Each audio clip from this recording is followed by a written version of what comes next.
रात का वक्त था। हल्की हल्की बारिश हो रही थी। सड़कें सुनसान और खामोश थीं। बस कहीं कहीं खड़ी स्ट्रीट लाइट्स की पीली रोशनी जमीन पर गली गली में चमक रही थी। अमन अपने कुछ दोस्तों के साथ एक कैफे में बैठा गपशप कर रहा था। वे सब हंसी मजाक में व्यस्त थे कि अचानक उसका फोन बजा। स्क्रीन पर माँ का नाम चमक रहा था। यार, माँ फिर फोन कर रही है। पता नहीं क्या मुसीबत आ गई। अमन ने चिढ़कर फोन उठाया। हाँ माँ, सब ठीक है। दूसरी तरफ से उसकी माँ की हल्की सी कांपती आवाज आई। बेटा, मुझे तुमसे जरूरी बात करनी है। अभी घर आ जाओ। माँ, इस वक्त सुबह बात कर लेंगे। अमन ने बेपरवाही से कहा। नहीं बेटा, अभी फौरन आ जाओ। माँ की आवाज में अजीब सी गंभीरता थी। ऐसा लगा जैसे कुछ बहुत अजीब हो गया हो। अमन ने अपने दोस्तों से माफी मांगी और जल्दी से बाहर निकल आया। बादल जोर से गरजे और बारिश की तीव्रता बढ़ गई। वो गाड़ी में बैठकर पूरी रफ्तार से घर की ओर बढ़ा। दिमाग में तरह तरह के ख्याल आ रहे थे। क्या हुआ है माँ को? सब ठीक तो है ना? घर पहुंचकर अमन ने दरवाजा खोला और पूछा, क्या हुआ माँ? सामने सोफे पर उसकी माँ बैठी थी। उनके चेहरे पर अजीब सा तनाव था। पास में ही उसके पिता खामोश बैठे थे। आंखों में एक अजीब सी संजीदगी थी। माँ ने उसे देखते ही धीरे से कहा, बेटा बैठो, मुझे तुमसे कुछ कहना है। अमन हैरानी से माँ की तरफ देखने लगा। बेटा, मैं गर्भवती हूँ, माँ ने झिझकते हुए कहा। कमरे में एक पल के लिए जैसे सन्नाटा छा गया।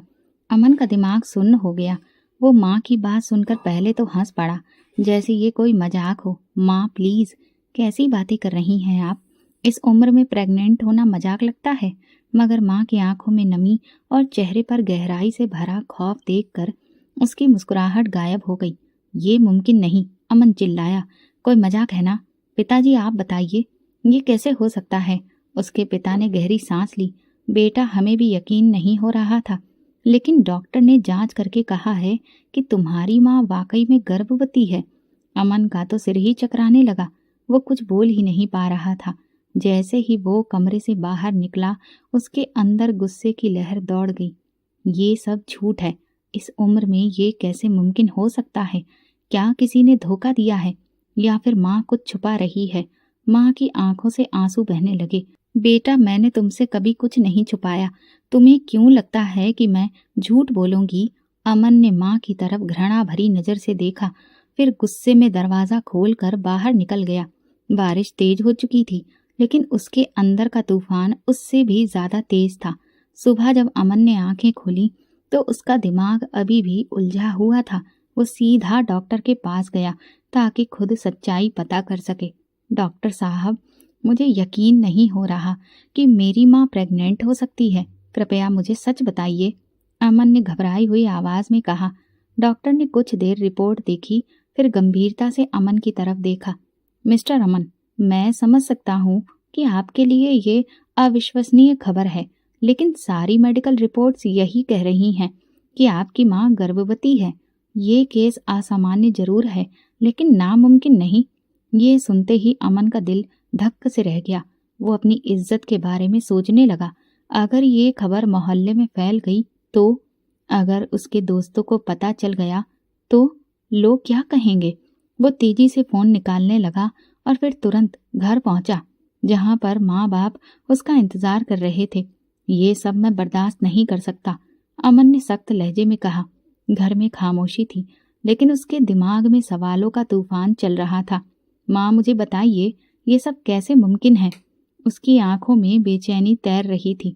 बेटा, मैं तुम्हें सब कुछ समय आने पर बताऊंगी, बस तुम मुझ पर भरोसा रखो, माँ ने धीरे से कहा। भरोसा? अमन ने ताना मारते हुए कहा।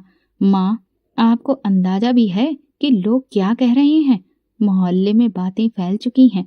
दोस्त मेरा मजाक बना रहे हैं। रिश्तेदार हमें गिरी हुई नजरों से देख रहे हैं। अब तक शांत बैठे पिताजी धीरे से बोले, बेटा, लोग तो हमेशा ही बातें बनाते हैं, हमें सिर्फ सच का सामना करना है। कौन सा सच? अमन ने गुस्से से चिल्लाया। अगर मैं ये बर्दाश्त कर भी लूं तो लोग नहीं करेंगे। मैं अपनी इज्जत और ज्यादा बर्बाद नहीं कर सकता। अमन जैसे ही घर से बाहर निकला, हर तरफ काना फूसी और निगाहें उसका पीछा कर रही थी। देखो तो, अमन की माँ को बुढ़ापे में बेटा होने वाला है। ये इंसान खुद बाप बनने की उम्र का है, लेकिन यहाँ तो उल्टा ही मामला चल रहा है। क्या पता मामला कुछ और ही हो। ये आखिरी वाक्य सुनकर अमन का गुस्सा 7वें आसमान पर पहुंच गया। क्या ये लोग उसकी माँ के चरित्र पर शक कर रहे थे? वो तेज कदमों से अपने दोस्तों के पास पहुंचा। उनके चेहरे पर भी शरारत भरी मुस्कुराहट थी। यार, ये सब क्या चल रहा है? अमित ने आंख दबाकर पूछा। तेरी माँ वाकई में? बंद करो ये बकवास, अमन दहाड़ा। मगर दोस्त ठहाके मारकर हंसने लगे। वो गुस्सा क्यों हो रहे हो यार? वैसे तेरी फैमिली ने तो सबको सरप्राइज ही दे दिया, मनीष बोला। ये सुनकर अमन की सहनशीलता जवाब दे गई। उसने गुस्से में मनीष का कॉलर पकड़ लिया। एक और शब्द कहा तो अच्छा नहीं होगा। अमन की आंखों में खून उतर आया था। दोस्तों ने उन्हें छुड़ाया, मगर वे अमन का मजाक उड़ाते रहे। अब वो वहां और नहीं रुक सकता था। उसने तेजी से गाड़ी निकाली और अंधाधुंध सड़कों पर दौड़ने लगा। रात को वो घर लौटा तो माँ दरवाजे पर खड़ी थी। बेटा, कहाँ था तू? मैंने कितनी बार फोन किया, माँ ने चिंता से पूछा। वहीं जहाँ मेरी इज्जत अभी भी बची हुई है, अमन ने तीखे स्वर में कहा। अमन बेटा, मैं तुम्हारा ही भला चाहती हूँ। जो कुछ हो रहा है उसके पीछे एक सच है, मगर अभी वक्त नहीं आया है कि मैं सब कुछ बता सकूं। अभी वक्त नहीं आया? अमन का गुस्सा फट पड़ा। माँ, आप जानती हैं कि मुझे किस तरह की बेइज्जती का सामना करना पड़ रहा है। माँ ने खामोशी से आंखें बंद कर ली। एक आंसू उनके गाल पर बह निकला। बेटा, क्या तुम्हारी इज्जत मेरी इज्जत से बढ़कर है? माँ ने बस इतना कहा। ये वाक्य अमन के दिल को तीर की तरह चीर गया, मगर उस वक्त वो जज्बातों में अंधा हो चुका था। हाँ, मेरी इज्जत सबसे जरूरी है, ये कहकर वो तिलमिलाता हुआ अपने कमरे की तरफ बढ़ गया। रात के 12 बज रहे थे जब अमन गुस्से में भरकर अपने माँ बाप के कमरे में दाखिल हुआ। उसके चेहरे पर एक अजीब सी कठोरता थी। माँ बिस्तर पर लेटी हुई थी। उनकी कमजोर आंखें नींद में भी उदासी से भरी थी। पिता एक कुर्सी पर बैठे आसमान की तरफ देख रहे थे, जैसे ऊपर वाले से किसी मदद की उम्मीद कर रहे हों। अमन की सख्त आवाज ने कमरे की खामोशी को चीर दिया। माँ और पिताजी दोनों चौंक कर उसकी ओर देखने लगे। क्या हुआ बेटा? पिता ने घबराकर पूछा। अब आप लोग इस घर में नहीं रह सकते। अमन के शब्द किसी बिजली की तरह माँ के दिल पर गिरे। बेटा, ये क्या कह रहे हो? ये हमारा ही घर है। माँ की आवाज कांप रही थी। ये घर अब मेरा नहीं रहा और मैं अब तमाशा नहीं बन सकता। लोग मेरा मजाक उड़ा रहे हैं। मेरी इज्जत मिट्टी में मिल गई है और इस सब के जिम्मेदार आप दोनों हैं। माँ का चेहरा पीला पड़ गया, जैसे किसी ने उनकी रूह निचोड़ ली हो। पिता के हाथ कांपने लगे। बेटा, हम तुम्हारे माँ बाप हैं, हम कहाँ जाएंगे? माँ ने रोती हुई आवाज में कहा। मुझे नहीं पता, लेकिन ये घर अब आपके लिए नहीं है। अमन ने दरवाजे की ओर इशारा करते हुए कहा। चलिए, यहाँ से जाइए तुरंत। बेटा, भगवान के लिए ऐसा मत करो। पिता ने उसके हाथ पकड़ने की कोशिश की, लेकिन अमन ने गुस्से में अपना हाथ झटक लिया। मुझे भगवान का वास्ता मत दो, मैं बहुत कुछ बर्दाश्त कर चुका हूँ। अब बस निकलो यहाँ से। माँ की आंखों से आंसू बह निकले, लेकिन वो कुछ नहीं बोल सकी। वो पिताजी की तरफ देखने लगी, जैसे उनसे मदद मांग रही हो। बेटा, क्या तुम हमें इतनी आसानी से ठुकरा दोगे? हमने तुम्हें पाला पोसा है, कितनी कुर्बानियां दी हैं। पिताजी की आवाज भर्रा गई, मगर अमन ने एक नजर भी उनकी ओर नहीं देखा। ये सब मत दोहराइए पिताजी, मैं अब और कुछ नहीं सुनना चाहता। बेटा, ये वक्त भी गुजर जाएगा, लेकिन ये जो जख्म दे रहे हो वो कभी नहीं भरेंगे। माँ ने प्रार्थना सी की। ये जगह मुझे खुद बनी बनाई लगती थी, लेकिन आपने मुझे दुनिया के सामने शर्मिंदा कर दिया। अमन ने दरवाजा खोल दिया।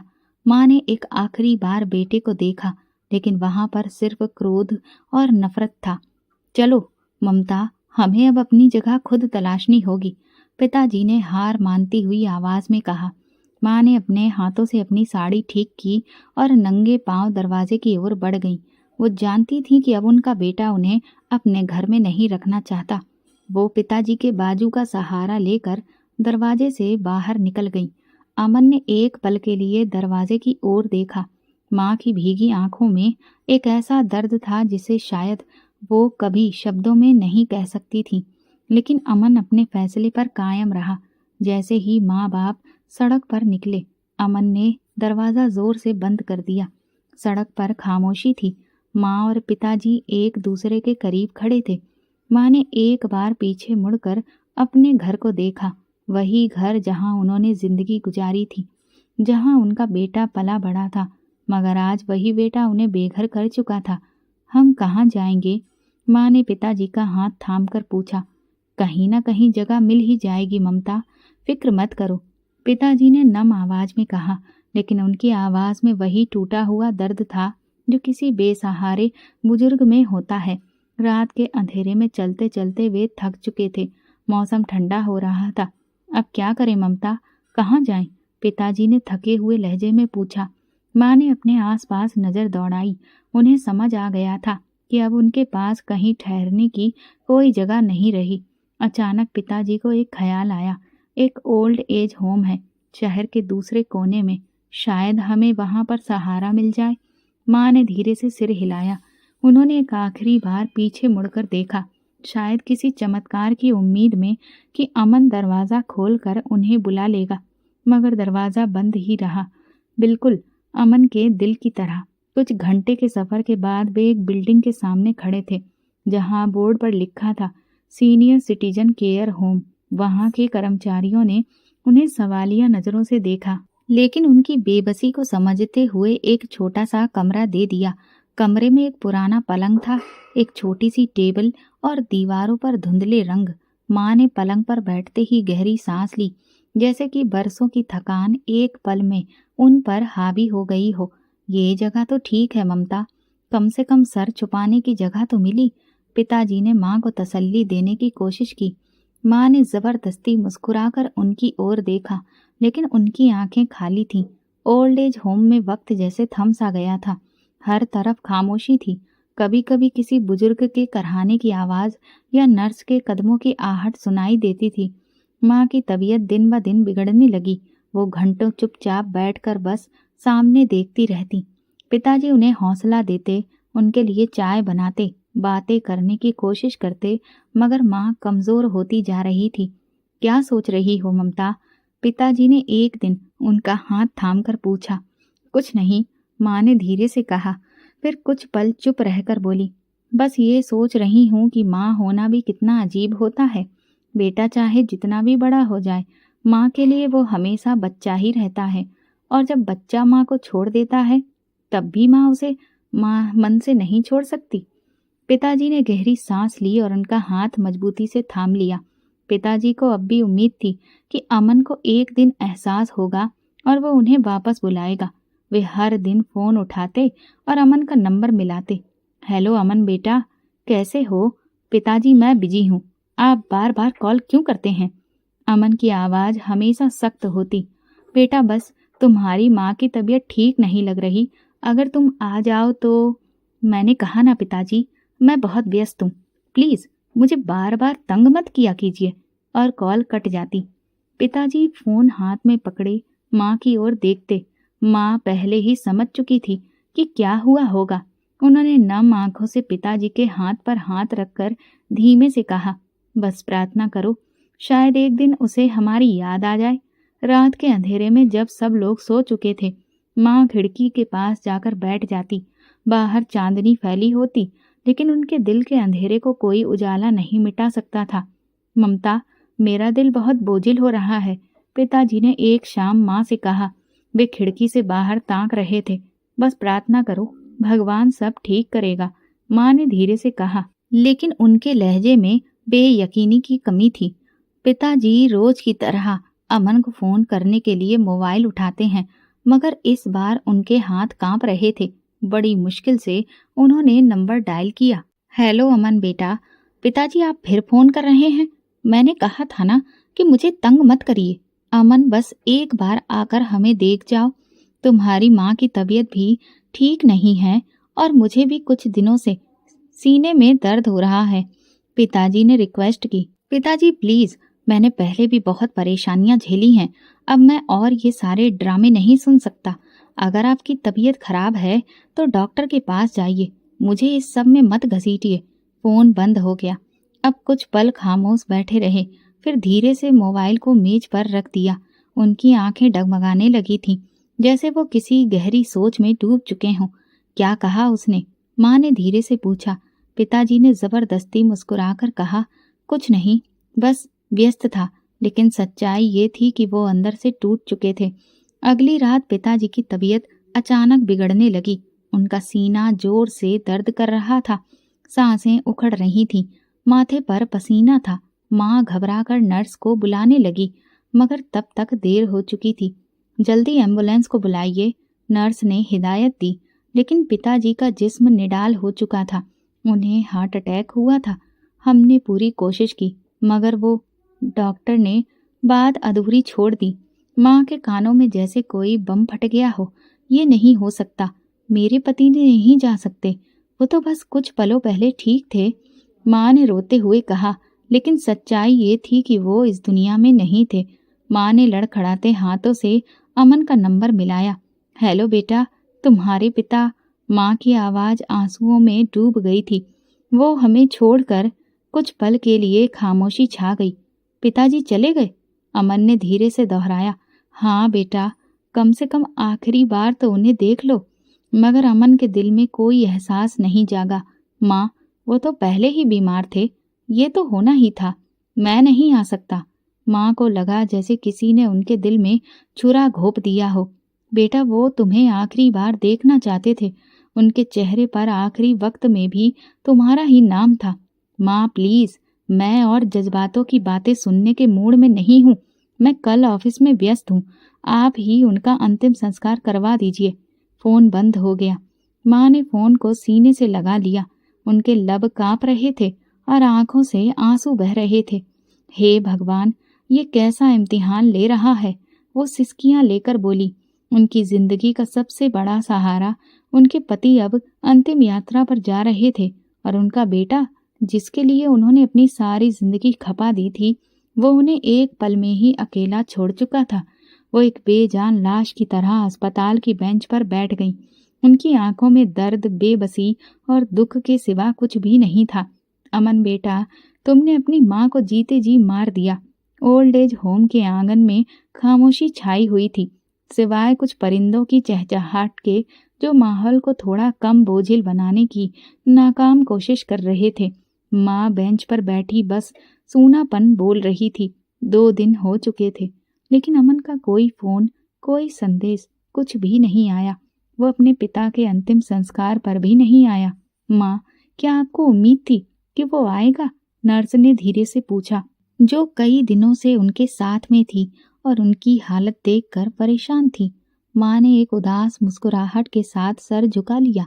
नहीं बेटी, मुझे उम्मीद नहीं थी। बस दिल में कहीं एक उम्मीद थी कि शायद मेरा बेटा पछताकर लौट आए, शायद एक नज़र अपने बाप का चेहरा देख ले।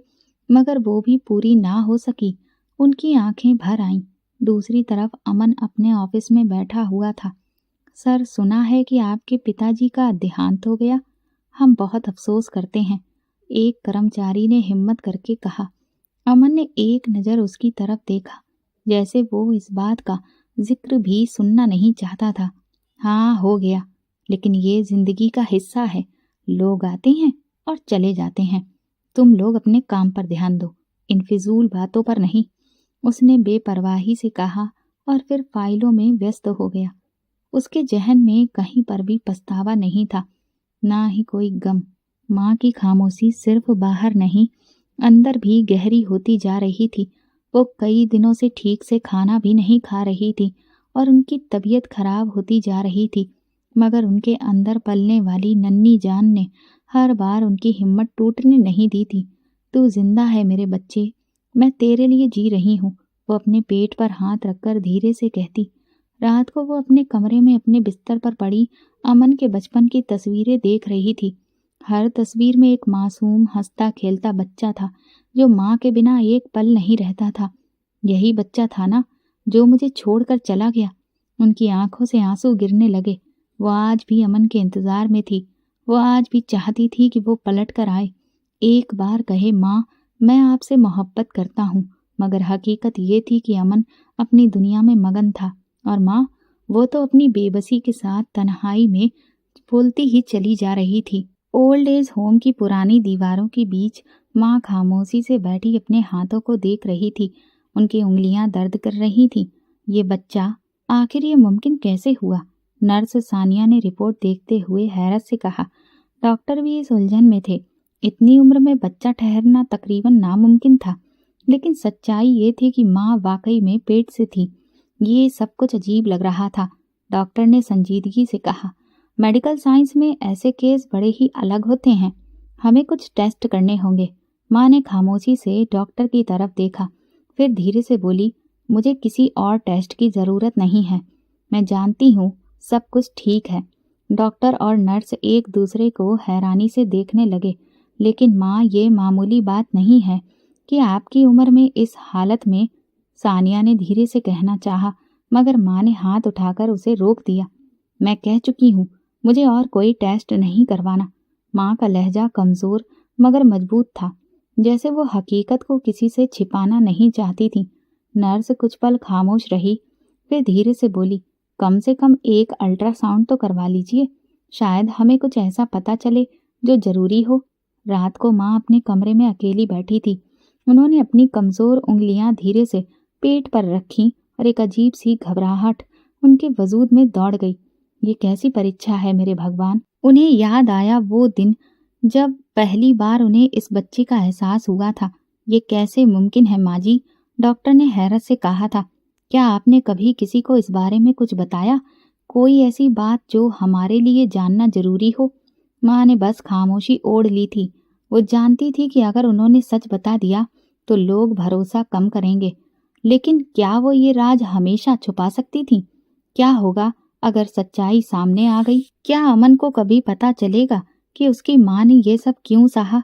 माँ जानती थी एक दिन सच जरूर खुलेगा, मगर वो वक्त अभी नहीं आया था। उन्होंने आंखें बंद कर ली और एक आंसू उनके गाल पर बहकर बाहर निकल आया। ये बच्चा, अब यही सहारा था। मैं इसे दुनिया के हर ताने, हर सवाल से बचाकर रखूंगी। रात का वक्त था और अमन अपने ऑफिस में बैठा लैपटॉप पर काम कर रहा था।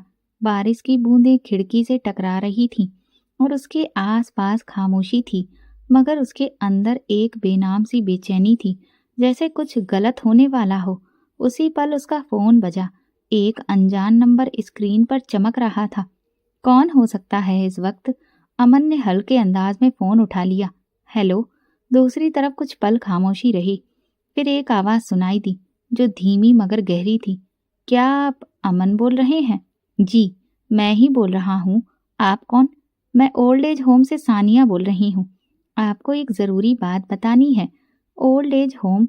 ये सुनकर अमन का माथा परेशानी से भर आया। नर्स एक पल के लिए चुप हुई, फिर उसने वो शब्द कहे जिन्होंने अमन की आत्मा तक को झकझोर दिया।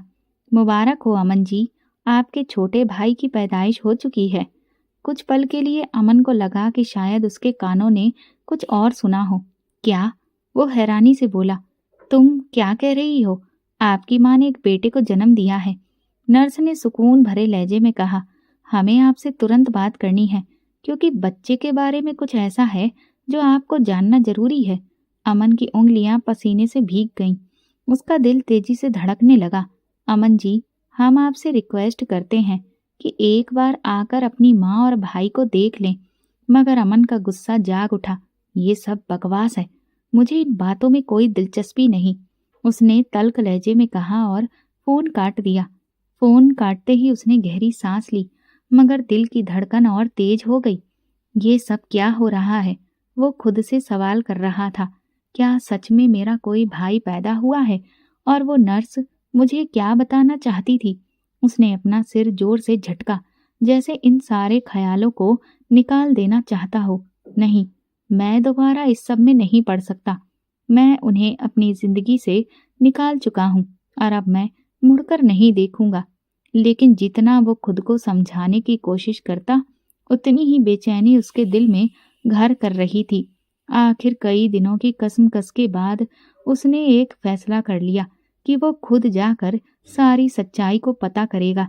अमन की गाड़ी ओल्ड एज होम के दरवाजे के पास आकर रुकी। वो सीधे रिसेप्शन की तरफ गया जहां नर्स सानिया खड़ी थी। वो उसे देखकर चौंकी। कहीं आप आ गए? हाँ, मगर ज्यादा बातें मत करो, बस मुझे मेरी माँ से मिलवा दो।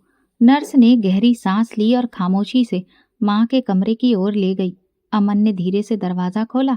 सामने कुर्सी पर उसकी माँ बैठी थी और उनकी गोद में एक मासूम सा बच्चा था। वो सेहतमंद था, एकदम गोरा, बड़ी बड़ी आंखें, मासूम सा चेहरा। माँ मोहब्बत भरी नजरों से उसे देख रही थी और धीरे धीरे उसके माथे को चूम रही थी। अमन के अंदर गुस्से की लहर दौड़ गई। ये क्या तमाशा लगा रखा है? वो चिल्लाया। माँ ने चौंक कर उसकी ओर देखा, लेकिन उनकी आंखों में कोई खौफ नहीं था, बस खामोशी थी। ये बच्चा किसका है? अमन ने उंगली उठाकर पूछा। माँ ने कोई जवाब नहीं दिया, बस बच्चे को और करीब कर लिया, जैसे किसी तूफान से बचाने की कोशिश कर रही हो। बोलो माँ, ये किसका है? तुम्हारी उम्र में ये कैसे मुमकिन है? ये वाकई लोग जो कह रहे हैं वो सच है? अमन का लहजा बहुत बिगड़ गया। माँ के चेहरे पर एक साया सा लहराया, मगर उन्होंने कोई जवाब देना जरूरी नहीं समझा। माँ, मैं आपसे पूछ रहा हूँ, कहीं ये कोई गुनाह का नतीजा तो नहीं? ये बात सुनते ही माँ के चेहरे का रंग सफेद पड़ गया। वो जैसे अंदर से टूट गई। नर्स सानिया जो दरवाजे के पास खड़ी ये सब सुन रही थी, अचानक बोल पड़ी। मिस्टर अमन, आपको अपनी माँ पर इतने घटिया इल्जाम लगाते हुए शर्म नहीं आई? तो फिर बताओ, ये क्या है? अमन ने सख्त नजरों से नर्स को घूरा। माँ ने लरजते हाथों से बच्चे को सीने से लगा लिया। उनकी आंखों में आंसू भर आए, मगर वो अभी भी चुप थी। माँ चुप क्यों है? सच क्यों नहीं बता रही? अमन ने चीख कर पूछा। माँ ने नम आंखों से अपने बेटे को देखा और बस एक बात कही, सच वक्त आने पर खुद बोलेगा बेटा। ये सुनते ही अमन का सब्र जवाब दे गया। मैं अब ये तमाशा और नहीं देख सकता। वो गुस्से से दरवाजा पटकते हुए बाहर निकल गया, लेकिन उसके दिल में एक बेचैनी थी, एक ऐसी बेचैनी जिसका मतलब वो खुद भी नहीं समझ पा रहा था। अमन गुस्से में ओल्ड एज होम से निकल गया, मगर उसके कदम लड़खड़ा रहे थे। उसके अंदर जैसे कोई जंग छिड़ चुकी थी। वो गाड़ी में बैठा, मगर उसके हाथ स्टीयरिंग पर जमे हुए थे। मन में बार बार वही मंजर चल रहा था। माँ की खामोशी, उनकी नम आंखें और वो मासूम बच्चा जो उनकी गोद में बेखबर सो रहा था। ये सब बेवकूफ बनाने का ड्रामा है, उसने खुद को तसल्ली दी। मगर उसके दिल में एक सवाल बार बार खटक रहा था, अगर ये सच में मेरा भाई नहीं है तो फिर ये कौन है? उस सवाल का सिर्फ एक ही जवाब जानने का तरीका था, डीएनए टेस्ट। घर पहुंचते ही अमन ने अपनी जेब से मोबाइल निकाला और एक मशहूर लेबोरेटरी का नंबर डायल किया। क्या आप लोग डीएनए टेस्ट की सर्विस देते हैं? जी सर, हम करते हैं। आपको किन लोगों का टेस्ट करवाना है? लेबोरेटरी के आदमी ने अपने पेशेवर लहजे में जवाब दिया। अमन ने एक लम्हे के लिए चुप्पी साधी, फिर बोला, एक नाजायज बच्चा और मेरी माँ। दूसरी तरफ कुछ पल खामोशी रही, फिर वो आदमी बोला, जी सर, आप हमारे क्लिनिक आ सकते हैं, या फिर हम खुद आपके बताए हुए एड्रेस पर जाकर सैंपल ले सकते हैं। मुझे खुद आना पसंद नहीं। आपका कोई आदमी ओल्ड एज होम जाकर ये टेस्ट कर सकता है? जी सर, हम कर सकते हैं, हमें बस आपकी परमिशन चाहिए होगी। ठीक है, मैं जल्दी ही परमिशन भेजता हूँ। अमन ने फ़ोन बंद कर दिया और गहरी सांस ली।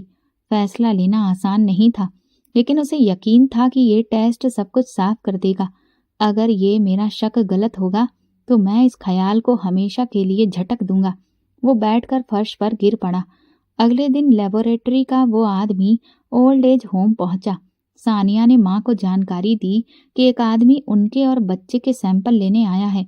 माँ चौंक कर नर्स को देखने लगी और फिर धीरे से बोली, ये सब अमन ने करवाया है ना? नर्स ने सिर झुका लिया, जैसे वो जानती थी कि ये पल तकलीफ देह होगा। माँ ने धीरे से बच्चे की तरफ देखा जो उनके बाजू में सो रहा था।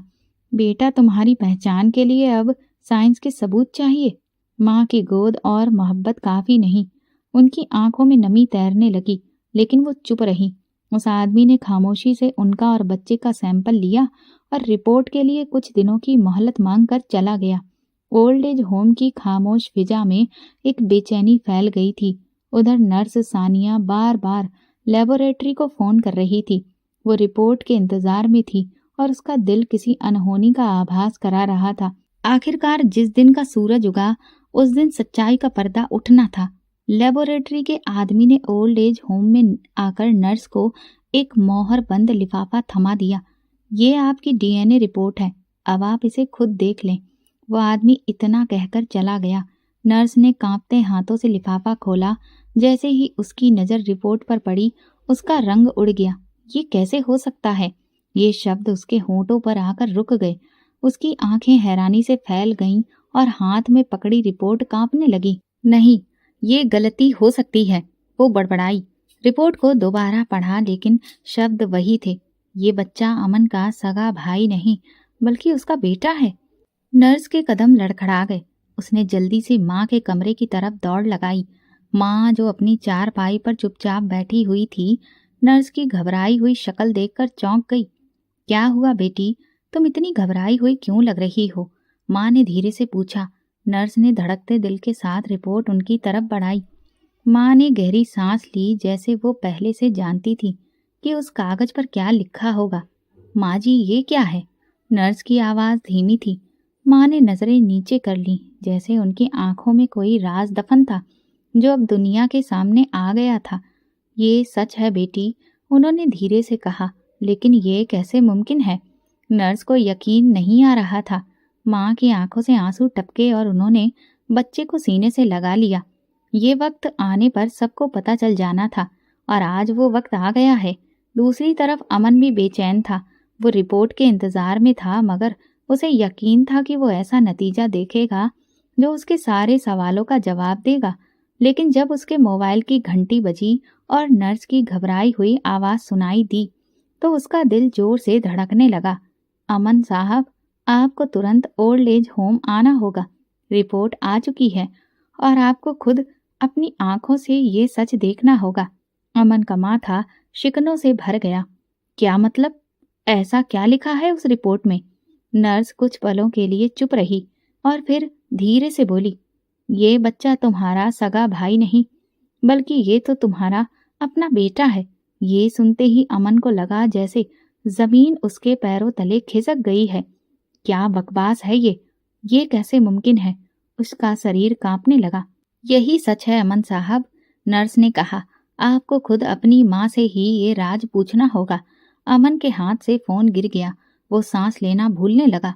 उसके जहन में एक ही सवाल गूंज रहा था, ये सब कैसे हुआ? आखिर ये सच मेरे सामने इतनी देर से क्यों आया?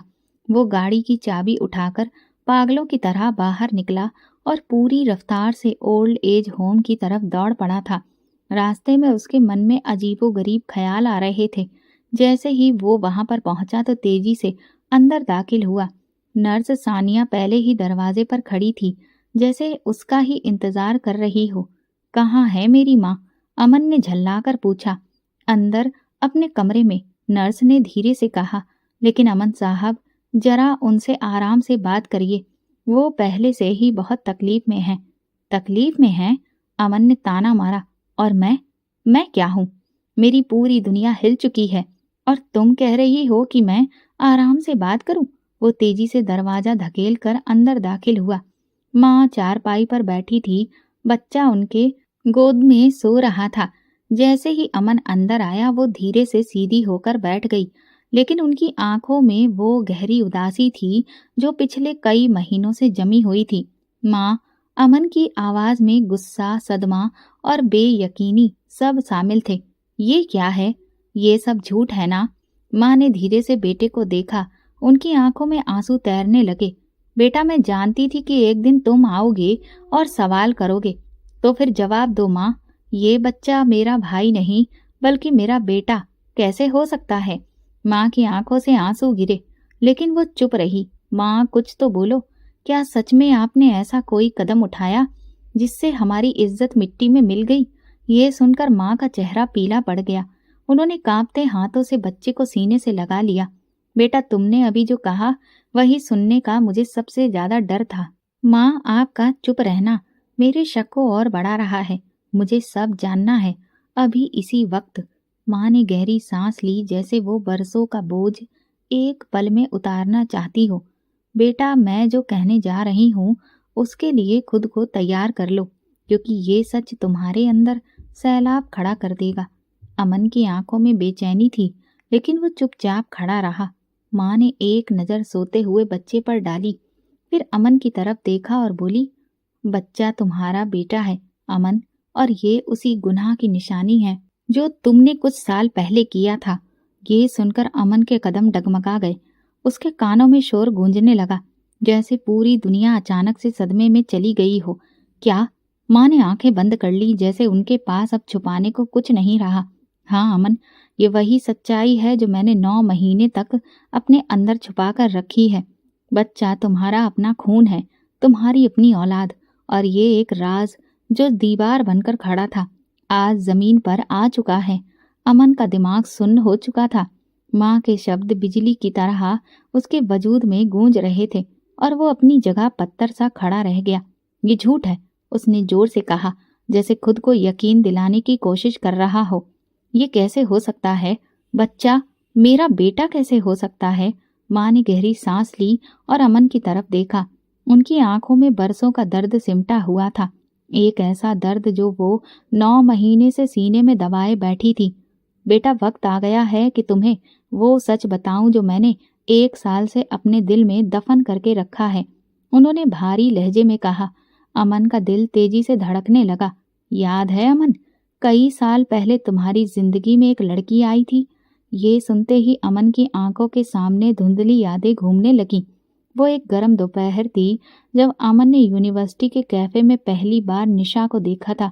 बड़ी बड़ी आंखों वाली, मासूम लेकिन कशिश से भरी हुई निशा जोशी क्लास में नहीं आई थी। शुरुआत में वो एक मामूली सी जान पहचान थी, लेकिन फिर ये एक खास मोहब्बत में बदल गई, या शायद अमन के लिए बस एक वक्त की दिल लगी थी। निशा उसके लिए अपनी दुनिया छोड़ने को तैयार थी। वो उस पर भरोसा करती थी, उसे बेपनाह प्यार करती थी, मगर अमन, वो तो बस खेल खेल रहा था। अमन, क्या तुम मुझसे शादी करोगे? एक दिन निशा ने उम्मीद भरी नजरों से पूछा था। अमन हंस दिया था, जैसे ये सवाल मजाक हो। निशा यार, अभी हम बहुत छोटे हैं, जिंदगी में बहुत कुछ करना है और मजे भी करने हैं। उसकी आंखों में नमी थी, मगर वो फिर भी उसके साथ रही। यहाँ तक कि एक दिन वो अमन के धोखे का शिकार हो गई, जब निशा ने उसे बताया कि वो पेट से है। अमन का रंग उड़ गया। ये मेरी मुसीबत नहीं है निशा, उसने बेरहमी से कहा था।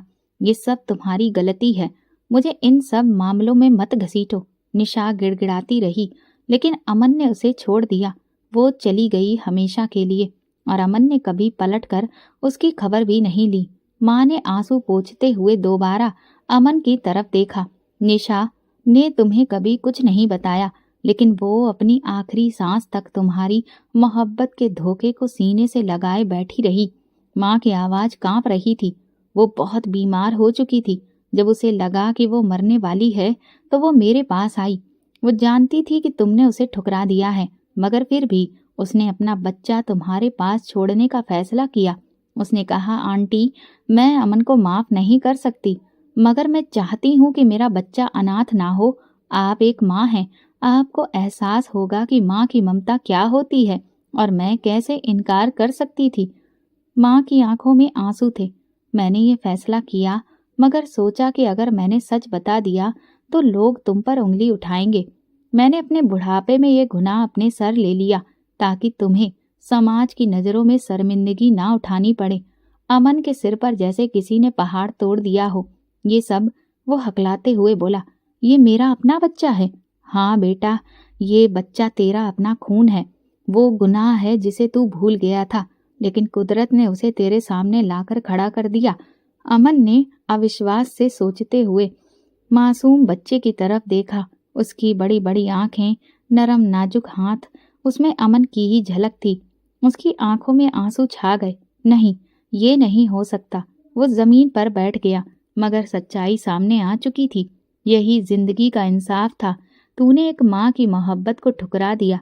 आज कुदरत ने तुझे इस मुश्किल में डाल दिया। माँ ने धीरे से कहा। अमन की आंखों से आंसू बहने लगे। माँ, आपने ये सब मेरे लिए किया। उसके होंठ कांप रहे थे। माँ ने नम आंखों से बेटे की तरफ देखा और धीरे से सिर हिलाया। हाँ बेटा, मैंने अपनी इज्जत कुर्बान कर दी ताकि तुम्हारी इज्जत बनी रहे। मैंने अपने माथे पर ये कलंक का टीका लगा लिया ताकि तुम्हारा बच्चा इस दुनिया में नाजायज ना कहलाए। नहीं, ये सब झूठ है। अमन पीछे हटने लगा, जैसे सच्चाई को खुद से दूर करना चाहता हो, मगर माँ की आंखों में सच्चाई थी, वो सच्चाई जिससे वो भाग नहीं सकता था। माँ ने गहरी सांस ली और अपनी कहानी सुनाने लगी। जब निशा मेरे पास आई, वो बहुत बीमार थी। उसे पता था कि वो ज्यादा दिन तक नहीं जिएगी, मगर वो अपने बच्चे को इस बेरहम दुनिया में अकेला नहीं छोड़ना चाहती थी।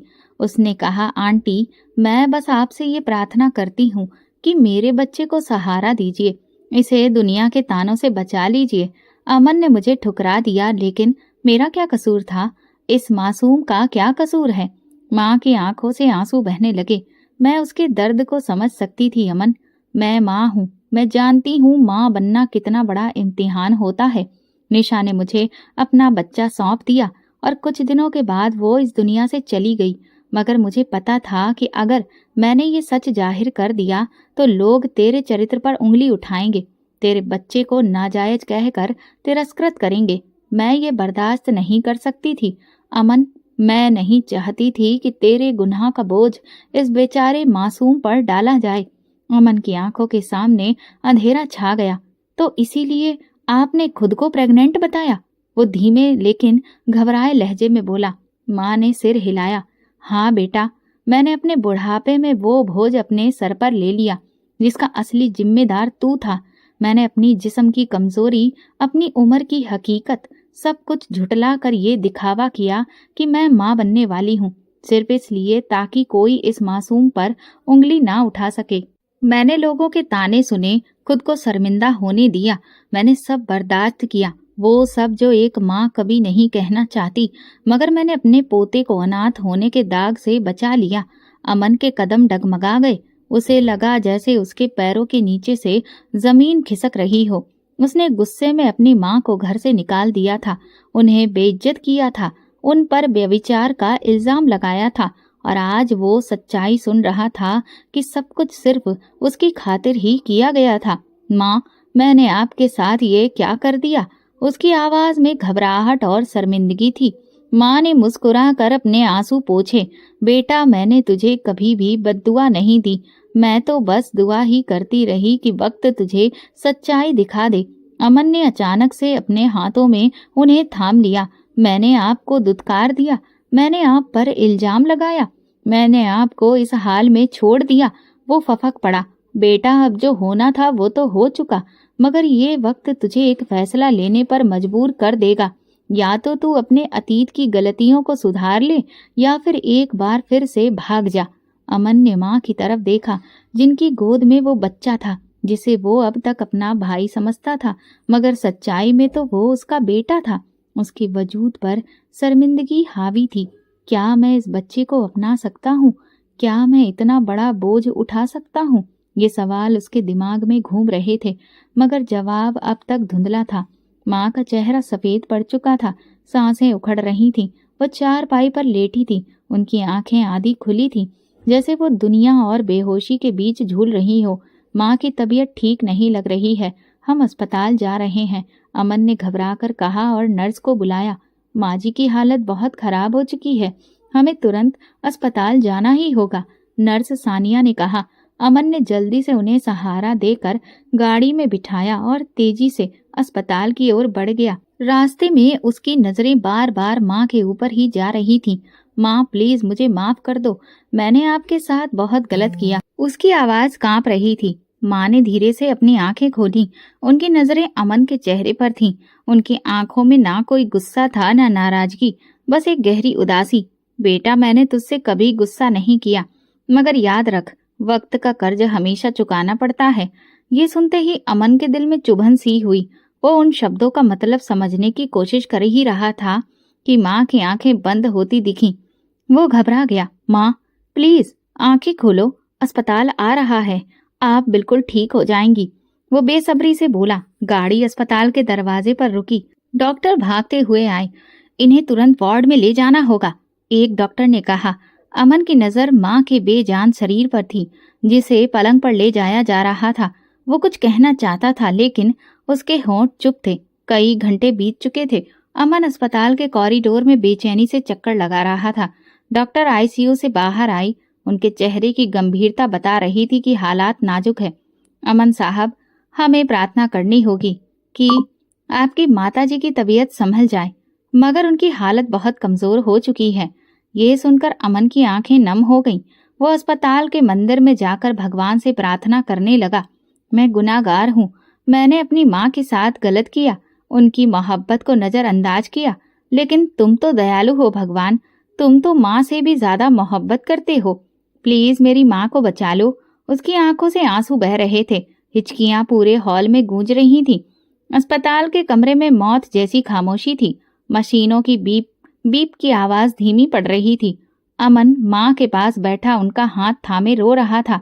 माँ प्लीज, मुझे माफ कर दो। मैं बहुत बुरा बेटा था, लेकिन आपकी मोहब्बत के बिना मैं कुछ भी नहीं।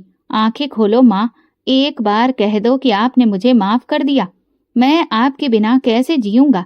नर्स सानिया कमरे के दरवाजे पर खड़ी रो रही थी। डॉक्टर धीरे से आकर माँ की नब्ज देखने लगा, फिर अमन की तरफ देखकर सिर झुका लिया।